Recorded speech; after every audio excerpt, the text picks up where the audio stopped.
Right, people, I'm back with the last Sherlock Holmes story. And this is Chapter 3, Part 4. When linked these crimes, their almost supernatural aura was for the fact that they committed on perfect. Sorry. What linked these crimes, their almost completely supernatural aurora, was the fact that they were committed on perfectly clear nights and in streets that were, if anything, busier and better lit at that hour than most others in the city.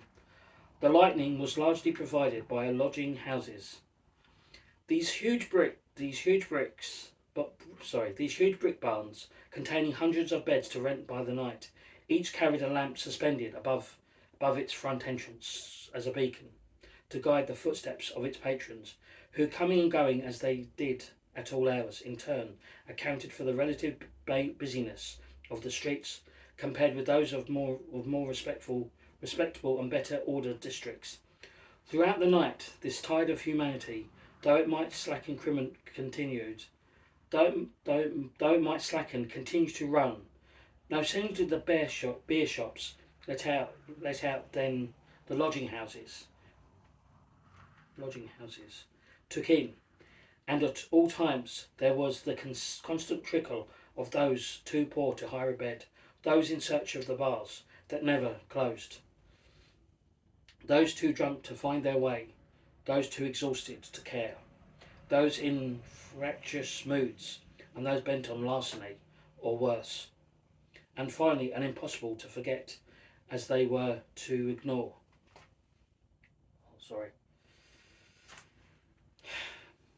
Those were the women whose labours began when their honest sisters sought their rest, and whose trade was piled in the hours when conscience slumbers and shame hides its face. I have no family to consider, so there can be no harm now in confessing that I sowed a few wild oats in my youth. Medicine is not a subject one can study from an ivory tower. The fact of life and death passes daily before one's eyes.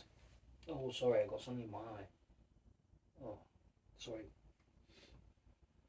And the result for the student's body is a certain communal moral laxity, which, precisely because it's a common, remains essentially innocent. In a word, it was a question of going along with the other fellows or being taken for a Nancy boy. Then too, we were in London, where anything may be had for a price, and in those days the price was generally not exorbitant. The upshot, of any rate, was that I had seen something of life as it was lived in that warren of streets at the Haymarket, but despite this, I found myself utterly unprepared for the scenes in which I was exposed as Holmes and I mingled with the unfortunates of those Spitalfields that night. God knows that they were pathetic creatures. On their faces one could see limited every last extreme of illness, deprivation, hopelessness and vice. It was impossible to hazard a guess at their ages. I asked one, who looked older than the city itself. She told me that she thought she might be 32, and then made a suggestion so indescribably filthy that I cannot bring myself to set it down. I was to hear many more such expressions that night, but I never grew hardened to them. During my spell in Afghanistan, I occasionally overheard talk in the mess concerning the abominable practices of some of the heathen superstitions, but never in my life had I experienced to hear such language on the lips of an Englishwoman, however reduced in circumstances. I believe, however, that the great number of the unfortunate in Whitechapel at that time was not, in fact, English at all, but of Celtic or continental origins. As Holmes and I moved ever deeper into the labyrinth of sin, it began to seem to me that we had been mysteriously sprinted out of London and set down in some limbo inhabited by alien beings. We found ourselves continually the objects of immoral propositions, and since Holmes thought it was expedient to question the women, to warn them, we were unable to dismiss these with the competence they so richly merited. We had to stop, to listen, to look, And while my friend questioned the women verbally, I for my part tried to read the riddle of their faces. Ever since the first hearing about the Whitechapel murders, I had, like everyone else, envisaged the victims as being people of my own kind. One reads an empty name, Anne Chapman or Elizabeth Stride, and fills in the features of the women one sees every day. It is a natural trick of the mind. But now, face to face with the type of the Ripper's prey, I found such identification both impossible and absurd.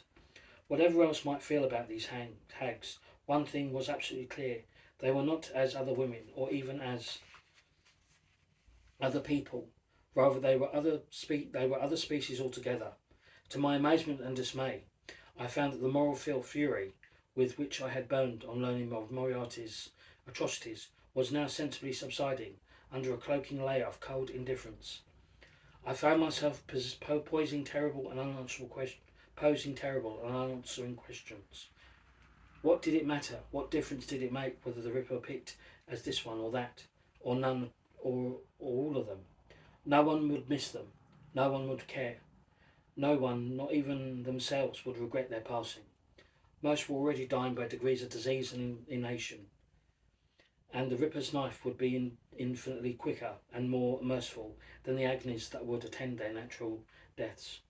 Such were my thoughts, such were the grim message I read in those battered features, where nothing lived but the blind, unreasoning instinct to go on living, even though life could mean nothing but pain.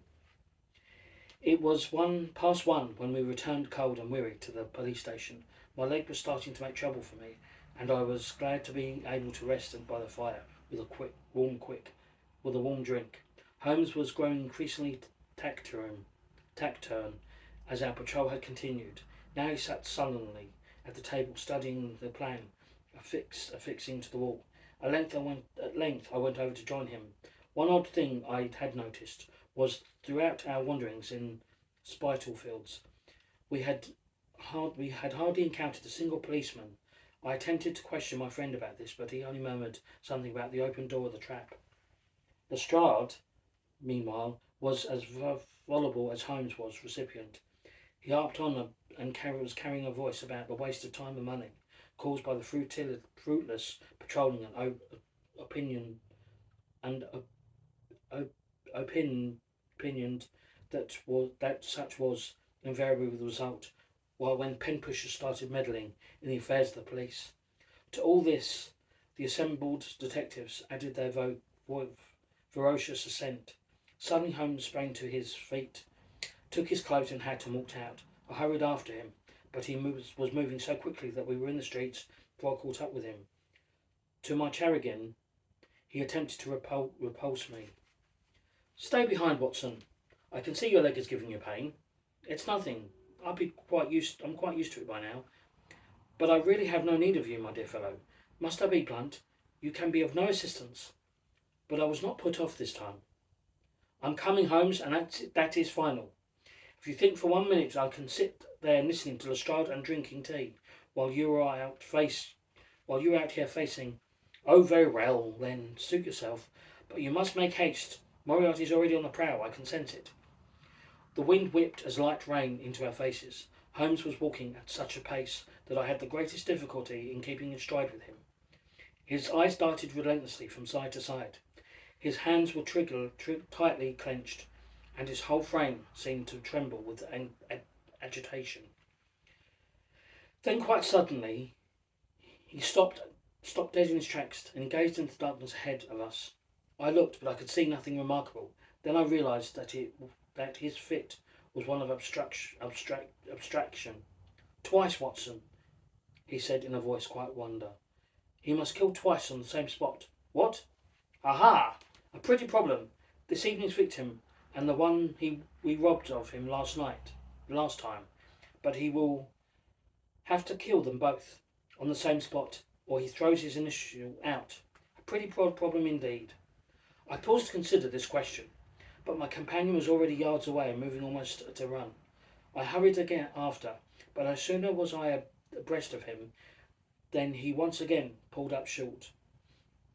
He had reached a corner. A large church, the classical style, stood opposite.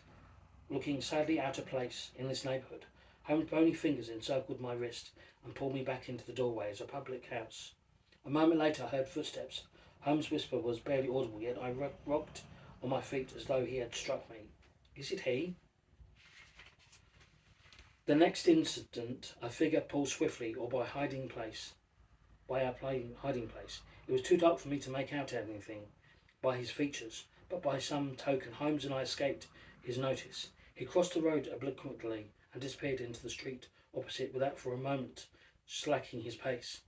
As soon as he was out of sight, Holmes grasped my shoulders urgently. "There's no time to lose," he hissed. "I will keep him in sight. Do you return to the station and alert Strad?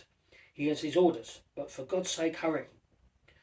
With that he was gone, and I am by no means clear about what happened next. The facts are plain enough. As I turned away to do Holmes' bidding, my foot landed on the edge of the step on which he had been standing, retching my wounded ankle. The pain, though brief, was intense. When it passed, I set off with all the speed that I could muster, but instead of making for the police station, I went after Holmes and Moriarty. My decision deliberately to ignore the orders I had been given, was completely spontaneous.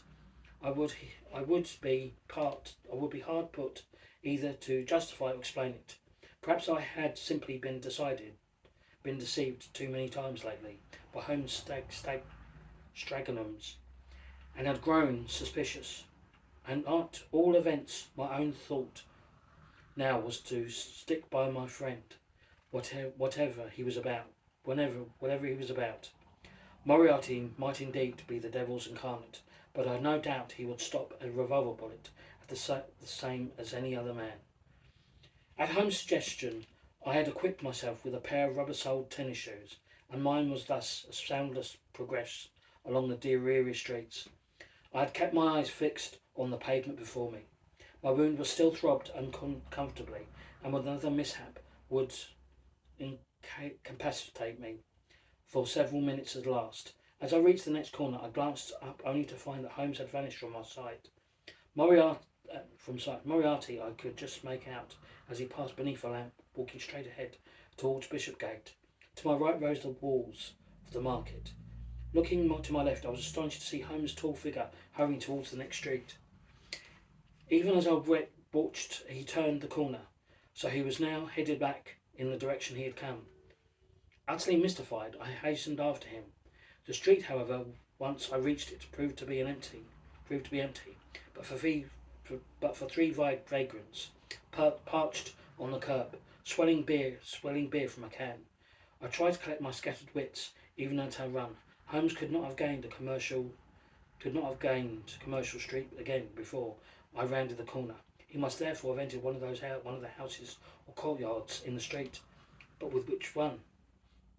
And for what reason? I'd got myself into a fine mess with my brave initiative. Moriarty was lost to us, and now Holmes too had disappeared. For my part, I was faced with the choice of waiting there in the hope that Holmes might reappear, or returning contrarily to the police station and enduring Lestrade's sarcasms. Later prospect was sufficient to induce me to stay. I found a deeply recessed doorway. I found a deeply recessed doorway in which to conceal myself, and crouched down there. It was a relief to take the weight off my leg, and my refuge was out of the wind. For a minute or two I sat there quite content. Then a very unpleasant thought struck me. What if Holmes had perceived that he was being followed?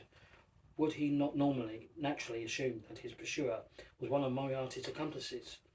Might he not slip down to the next street, enter a house, pass over the wall into the adjoining property, and thence regain the other streets in safety, leaving the professor's ruffian to mark down an empty house? It seemed exactly the style of thing Holmes would be likely to do, whereas to abandon the chase for no apparent reason was utterly foreign to his nature. I had virtually convinced myself that this was indeed the true state of affairs, when I heard a door shut close by. I peered out some 3 or 4 houses back. A man stepped out to the pavement. I quickly pulled my head in again, and he turned towards me. My soft foot now neared. There was a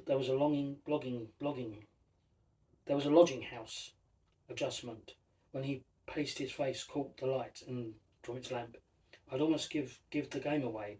Then by my sharp intake of breath, the face was familiar. The man was Holmes. The face was familiar and yet strange. Had I not been half expecting to see my friend, I doubt I would have known him. He was a master of disguise, of course, but this one was like all great inspirations, and was simplicity itself. And now I shall leave it. I'll just add some post with it all. So yes, I'm on page 110, part 5 of chapter 3 will be on Sunday, and until then, I shall see you then. Bye bye for now.